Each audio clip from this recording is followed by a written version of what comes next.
Je m'appelle Anna Vidal, je suis actuellement en deuxième année de bachelor au sein de l'Institut supérieur de marketing du luxe. J'ai candidaté à Sup de Luxe directement en deuxième année, après avoir validé une année au sein de l'université.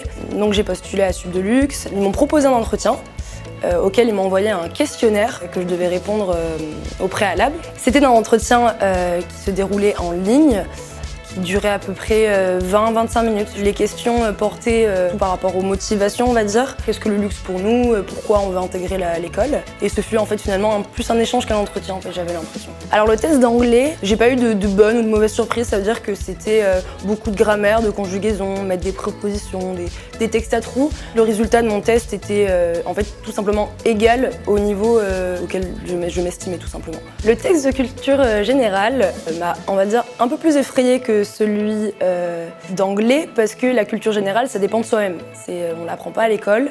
C'était un QCM tout simplement et ça pouvait porter sur n'importe quel sujet. Donc c'est vrai que tout s'est passé très vite, mais j'étais confiante. J'ai fait une demande de brochure à Sup de Luxe, on m'a contacté, on m'a proposé l'entretien. Quand il y a cette réactivité-là, on sait qu'on va avoir une réponse rapide.